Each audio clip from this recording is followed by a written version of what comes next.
দুদণ্ড স্থির হয়ে বসতে পারছে না প্রিয়ন্তী। বিগত মিনিট 30 যাবৎ অস্থির হয়ে লাগাতার পায়চারি চালিয়েই যাচ্ছে। ঘরের এক কোণ হতে আরেক কোণ পায়চারি করতে করতেই মাথায় পাকাচ্ছে একের পর এক প্রশ্নের সমারোহ। আচ্ছা, লোকটা চাইটা কি? কেন করছে আবারও এমনটা? কেন পুরনো ক্ষত না শুকাতেই সেখানে নতুন ঘা তৈরি করতে উঠে পড়ে লেগেছে সে? আচ্ছা, বজ্জাত মানুষ তো একটা। বারবার এইরকম আচরণ করার মানে কি দাঁড়ায়? ও কি মানুষ নয়, নাকি ওর মন নেই? খারাপ লাগে না ওর? আগেরবার যাওয়ার আগে কাটখাট গলায় বিন্দুমাত্র ভাবান্তর না এনে লোকটা যে ওকে সরাসরি না বলে দিয়েছিল, সেই অনুতপ্ত বোধটুকুও কি নেই? তাহলে এখন আবার কেন এমনটা করছেন তিনি? এভাবে বারবার মজা নেওয়ার মানেটা কি? এই মজার ছলে আটকেই তো এত বড় একটা ছ্যাঁকা খেয়েছিল সেবার। ভাবতে ভাবতেই প্রিয়ন্তী থেমে দাঁড়ালো। তারপর হঠাৎই রাগে ফুঁসে উঠে বলল বিড়বিড় করে, নিজেকে কি ভাবে সে? হ্যাঁ, সবসময় কেন এমন করবে? প্রথমে মানুষকে কনফিউজ করবে, তারপর আবার নিজের মতো করে সরে যাবে। বেটা জোচ্চোর, খাটাস, নিরামিষ, বান্দর, হনুমানের বাচ্চা। নিজের অজান্তেই আরও কয়েকটা অর্ধেক উচ্চারিত গালি বেরিয়ে এলো ওর মুখ থেকে। রাগের কারণে বুকটা ওঠানামা করছে তাড়াতাড়ি। অস্থির হয়ে গিয়ে টেবিলের উপর রাখা ফোনটা তুলে নিয়ে কল লাগাতে গেল শ্রেয়াকে। কল বাটনের উপর চাপতে গিয়েও কি মনে করে যেন থেমে গেল। এ কী করতে যাচ্ছিল ও? না, এই মেয়েটাকে জানালে নিশ্চয়ই মেয়েটা আগের বারের মতো এবারও ওকে উল্টাপাল্টা লজিক বুঝে দিতে আসবে। একটা বিরক্ত শ্বাস ফেলে ফোনটা আবার রেখে দিল টেবিলে। 2 হাত দিয়ে মাথাটা চেপে ধরলো। এভাবে থাকা যাচ্ছে না। এই বাড়িতে থাকলেই তো লোকটার সামনে পড়তে হবে, আর সেটা চায় না ও, একদমই না। যে অনুভূতিটাকে এত কষ্ট করে চাপা দিয়েছে, ভুলে থাকার চেষ্টা করেছে, সেই অনুভূতি আবারও পুনরুজ্জীবিত করতে চায় না প্রিয়ন্তী। কিন্তু করবেটা কি? ভাবি অসুস্থ। এই অবস্থায় ছেড়ে চলে যাওয়াটা নিশ্চয়ই শোভনীয় দেখায় না। প্রিয়ন্তী চোখ বন্ধ করে গভীর একটা শ্বাস নিল। এভাবে থাকতে পারবে না যে ও। ফট করে মাথায় একটা আইডিয়া আসতে হন্তদন্ত হয়ে দরজার দিকে ছুটল। ও দরজা খুলে বেরিয়ে পড়লো করিডরে। সোজা হাঁটতে হাঁটতে গিয়ে দাঁড়ালো ভাবির রুমের সামনে। দরজাটা ভিড়িয়ে রাখা। ওর ভাবি নিচে মায়ের সঙ্গে কথাবার্তা বলছে। উপরে আপাতত ওর ভাই একাই। ভেতরে পাবেল তখন তোয়ালে দিয়ে চুল মুছতে মুছতে ওয়াশরুম ছেড়ে বেরিয়ে আসছে। প্রিয়ন্তী আস্তে করে নক করলো দরজায়। ভাইয়া, আসবো? কি রে, কিছু বলবি? ভাই, একটু কথা ছিল। পাবেল বিছানায় ধারে বসে তোয়ালেটা পাশে রাখলো। বলল, হ্যাঁ বল, শুনছি। প্রিয়ন্তী থামলো 1 সেকেন্ড, গলা শুকিয়ে আসছে যেন। তারপর নিজেকে সামনে নিয়ে বলল, আমি ভাবছিলাম এখানে না থেকে বাড়িতে ফিরে যাই ভাইয়া। কথাটা বলে এই চোখটা নামিয়ে ফেললো। পাবেল তৎক্ষণাৎ ব্রু কুঁচকে প্রশ্নাত্মক চোখে চেয়ে বলল, কেন? সামনে তো আমার পরীক্ষা, প্রিপারেশন নিতে হবে, আর বইও তো সাথে করে নিয়ে আসিনি। আর কোনো সমস্যা নেই তো? তৎক্ষণাৎ মাথা নাড়িয়ে বলল প্রিয়ন্তী, না ভাই, আর কিছু না। পরীক্ষার সামনে তো পড়তে হবে, আর বইও আনিনি সাথে। এভাবে হুট করে চলে আসলাম না, তাই বলেছিলাম কি ভাবি না হয় থাকুক, আমি আর দাদি চলে গেলাম। পড়া তোর এমনিতেও হবে না এখন। মানে? পাভেল শান্ত গলায় বলতে শুরু করলো, কাল রাতে আমরা এখান থেকে গায়ে হলুদের প্রোগ্রামে যাচ্ছি। আমার ফ্রেন্ডের বোনের বিয়ে, ভুলে গেছি। সেখান থেকে গেলে রাস্তাটা আরও ইজি হবে, না হলে দেখা যাবে আরও দূর জার্নি করে যেতে হচ্ছে। তাই আমি ভেবেছি পুরো ফাংশন শেষ না হওয়া পর্যন্ত এখানেই থাকবো। প্রিয়ন্তীর মুখের রং ফিকে হয়ে এলো পাভেলের কথা শুনতেই। পাভেল আবার বলল, একেবারে বিয়ে শেষ হলেই সবাই একসাথে ফিরবো বাড়ি। 3-4 দিন তো লাগবেই, ম্যানেজ করে নে। এছাড়া আর কোনো সমস্যা নেই তো? বলে এক ব্রু কুচকে তাকালো পাভেল। প্রিয়ন্তী তড়িঘড়ি মাথা নেড়ে না বোঝালো। বিয়ের ব্যাপারটা তো পুরোপুরি মাথা থেকে বেরিয়ে গিয়েছিল ওর। এমনকি পাভেলের আগ থেকে বলে রাখা শপিংয়ে যাওয়া, সেটাও মাথা থেকে সরে গিয়েছিল। সবকিছু মিলিয়ে মাথাটা ভনভন করতে লাগলো ওর। নিঃশব্দে মাথা নেড়ে বেরিয়ে এলো প্রিয়ন্তী রুম ছেড়ে। করিডোরে দাঁড়িয়ে একবার চোখ বন্ধ করলো। 3-4 দিন, আরও 3-4 দিন এই বাড়িতে থাকতে হবে, মুখোমুখি হতে হবে ওই লোকটার। কিভাবে পারবে ও নিজেকে সামাল দিতে? উপরন্তু লোকটা ওর পিছে যেভাবে লেগে আছে, তাতে তো আবার রেগে গিয়ে 2-4খানা কঠোর বাক্য ছুড়ে দেয়। আজ যদি এই লোকটার জায়গায় অন্য কেউ হতো, নিশ্চয় প্রিয়ন্তী এভাবে নিঃশব্দে এত কিছু মেনে নিত না। সম্পর্কের দিক থেকে যে ও আটকা, ভাবির বড় ভাই হয় সে। প্রিয়ন্তী চায় না ওদের মধ্যে যে বিষয়টা নিয়ে ভুল বোঝাবুঝি হয়েছে, সেটা নিয়ে ওর ভাই ভাবির মধ্যে কোনো প্রকার ঝামেলার সৃষ্টি হোক। সেদিন রাতটা প্রিয়ন্তী নিজেকে ঘরবন্দি করে রাখলো, বেরোলো না। আর ডিনারটা পর্যন্ত করেনি মেয়েটা। রুমে ঢুকে দরজাটা বন্ধ করে বিছানায় গায়ে লিয়ে দিল। নিচে গেলে যে লোকটার সম্মুখীন হতে হবে ওকে, যেটা প্রিয়ন্তী একদমই চায় না। আর এমনিতে লোকটাকে দেখলে পুরনো স্মৃতি কিরবির করে ওঠে, মাথা ছাড়া দেয় মস্তিষ্ক জুড়ে। যতই হোক জীবনের প্রথম ভালো লাগা ওর। ভালোবাসাও তো ছিল। একদমই ভালোবাসিস না প্রিয়ন্তী তুই? ছি, এতটাও দুর্দশা হয়নি তোর যে তোকে প্রত্যক্ষভাবে রিজেক্ট করেছে তাকে নিয়ে ভাবার কোনো প্রশ্নই আসে না।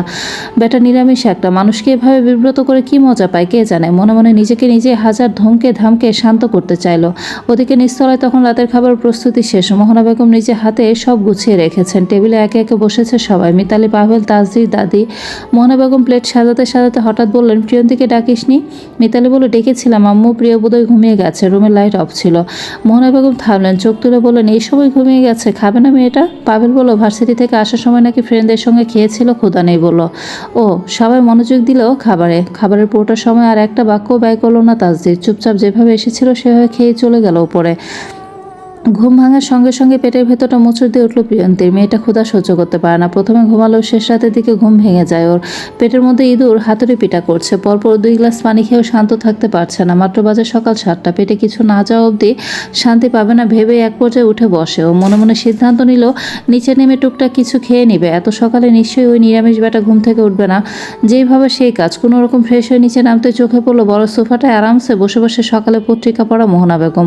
প্রিয়ন্তীকে নামতে দেখে চোখ তুলে বললেন তিনি, আরে প্রিয়ন্তী এত ভোরে উঠলে যে? প্রিয়ন্তী অপ্রস্তুত হাসি দিয়ে নামতে নামতে বলল, ঘুম ভেঙে গেছে আন্টি। পেট খালি থাকলে ঘুম কিভাবে আসবে? নিশ্চয়ই ক্ষুধা পেয়েছে। প্রিয়ন্তী ইতস্তত করে আমতা আমতা করে বলল, ওই মানে একটু পেয়েছে আর কি। ভদ্রমহিলা উঠে সোজা কিচেনের দিকে হাঁটা দিলেন। প্রিয়ন্তী অপ্রস্তুত হয়ে আস্তে আস্তে নামলো নিচে। কাজের মেয়েটা তখন সকালে নাস্তা বানানোর কাজে ব্যস্ত। মোহনা বেগম নিজের হাতে পরোটা ছেঁকে এনে টেবিল সাজালেন। গরুর মাংস গরম করলেন। টেবিলে আগে থেকেই জুস ব্রেড রাখা ছিল। প্রিয়ন্তী খানিকটা লজ্জায় দনুমনু মনে গিয়ে বসলো টেবিলে। বার কয়েক না করলো। মোহনা বেগমকে এতটা হাইপার হতে হবে না, যা আছে তাতেই হবে। ভদ্রমহিলা শুনলে তো প্রিয়ন্তীর মাঝে মাঝে খুব অবাক লাগে।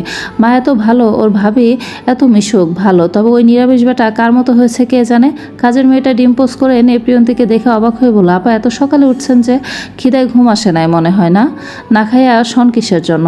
আমার মা বলতো না খাইয়া শুইলে শরীর থেকে হাফ কেজি মাংস নাকি কইমা যায়। আপনার চেহারাটাও হেলাইকা কেমন শুকনা শুকনা লাগতেছে।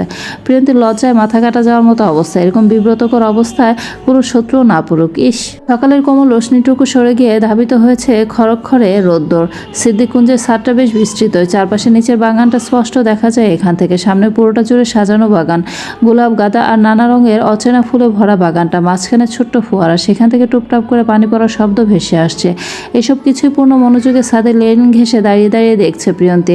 পরনে ওর গাঢ় পেস্ট রঙের লিনেনের একটা পাকিস্তানি লং 3 পিস। বাতাসে ওড়নাটা আস্তে আস্তে দুলছে। চুলগুলো কাটা দিয়ে এলোমেলোভাবে পেঁচিয়ে রাখা। রুমে থাকতে দম বন্ধ লাগছিল, তাই উঠে এসেছে ছাদে।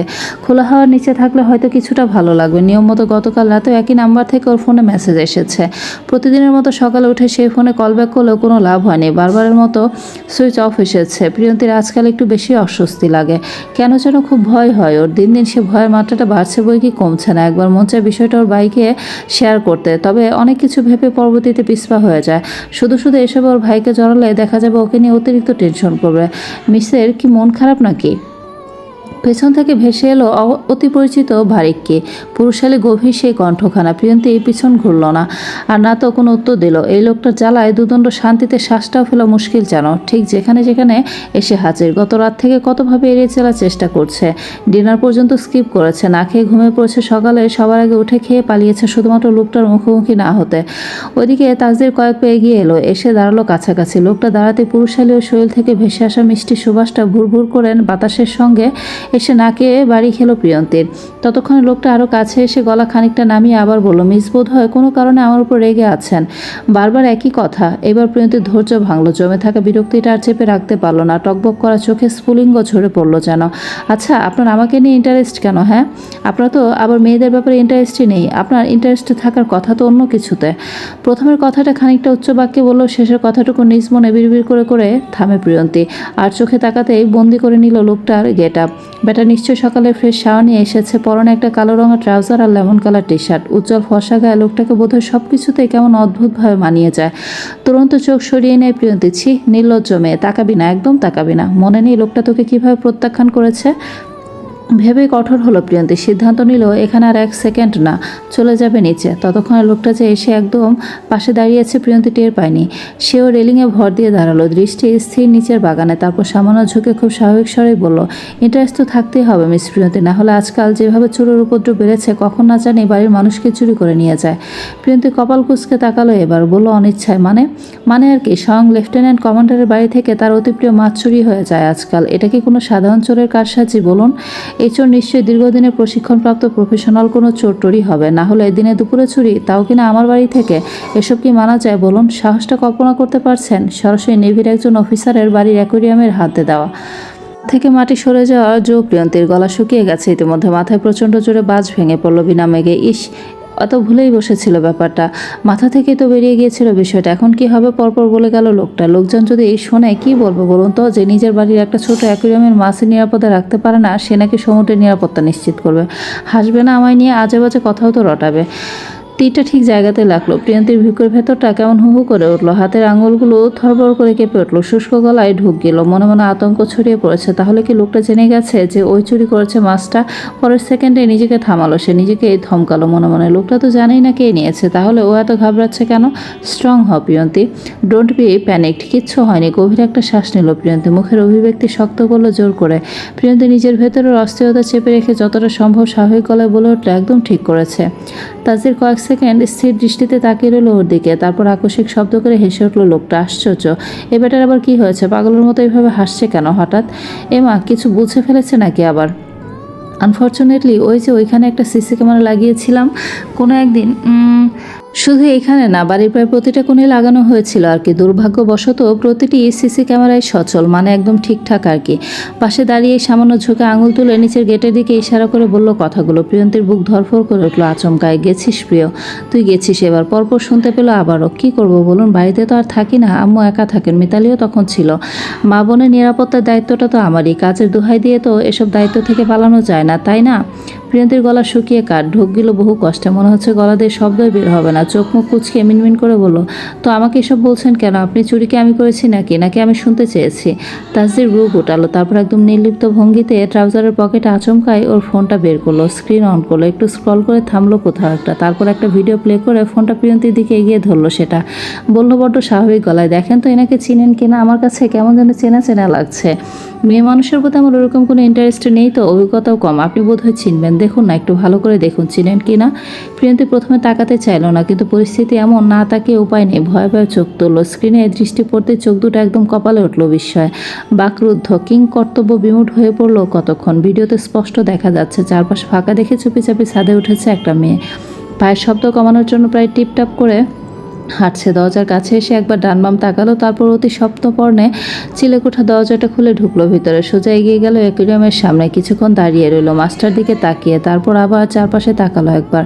আকস্মিক টপ করে হাত ঢুকিয়ে দিল পানির ভেতর। পরের সেকেন্ডে হাত ছিটকে বের হলো। মাছটা ছটফট করছে মেয়েটার হাতে। ভিডিওর মেয়েটা আটকে উঠে প্রায় লাফ দিয়ে পিছিয়ে গেল, আবার চারপাশে তাকালো ভয়ে, তারপর কষ্ট করে আবার ধরলো মাছটা। এবার সাবধানে একটা ছোট কাচের বয়ামে ঢোকালো ব্লু হাফমুন ফিশটা।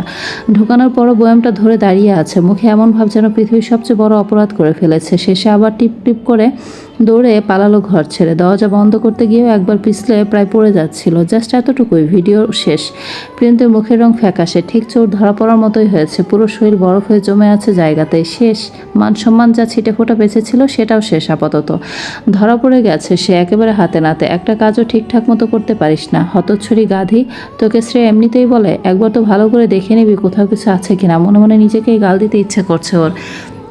লজ্জায় মাটিতে মিশে যেতে ইচ্ছা করছে একবার। এই মুহূর্তে যদি ছাদের রেলিংটা একটু নিচু হতো, হয়তো সত্যিই লাভ দিয়ে পালাতো। আর সব কিছুর চেয়ে বড় কথা, এই লোকটার সামনেই কেন বারবার এমন বিব্রতিকর অবস্থায় পড়তে হবে কেন? তবে প্রিয়ন্তী তো প্রিয়ন্তী, সহজে হার মানার মেয়ে সে মোটেও নয়। মুহূর্তে সমস্ত লজ্জা অস্বস্তি সব চাপা দিয়ে গলা শক্ত করলো, ঠোঁট শক্ত করে ঘাট টান টান করে বলে উঠলো, একদম ঠিক করেছে, চুরি করেছি। কি করবেন আপনি? আমার সাথে এরকম ইয়ার্কি করলে ভবিষ্যতে আরও করব। তা আমার অতি পছন্দের মাছটাই চুরি করার কারণটা জানতে পারি কি? প্রিয়ন্তী ব্রু তুলে তাকালো, বলল, কাট কাট, কারণ লাগবে কেন? সম্পর্কটা তো আমাদের ওই রকমই, তাই না? আমি তো সম্পর্কে আপনার বেয়ান হই, আর আপনি বেয়াই। বেয়ানের মধ্যে এরকম একটু একটু মজা হয়েই থাকে। নিশ্চুপ তাসদির এই পর্যায়ে ভেবাচাকা খেলো। প্রিয়ন্তী আর দাঁড়ালোই না, উল্টো ঘুরে পা বাড়ালো সামনে। ছাদে থেকে নেমে সিঁড়ির দিক ধরতে ধরতে বলে, আর শুনুন, ভবিষ্যতে আমার সাথে এরকম ইয়ার্কি করলে, এখন তো একটা মাছ নিয়েছি, তখন কিন্তু আর একটা মাছও আস্ত রেখে যাব না, সবগুলো নিয়ে চলে যাব। তাই সিসি ক্যামেরার পাশাপাশি ঘরের তালাটাও মজবুত করে রাখবেন নেক্সট টাইম থেকে। বলেই গটগট পায়ে নামতে শুরু করলো সিঁড়ি ধরে। ছাদে একাই দাঁড়িয়ে রইল তাসজির, অতিমাত্রায় আশ্চর্য হয়ে থম মেরে দাঁড়িয়ে থাকালো কিছুক্ষণ। তারপর আচমকায় শব্দ করে হেসে উঠল সে। প্রিয়ন্তী চলে যাওয়ার দিকে তাকিয়ে দু হাত দিয়ে অর্ধ ভেজা চুলগুলো পেছনে ঠেলতে ঠেলতে বলে উঠল, ইন্টারেস্টিং।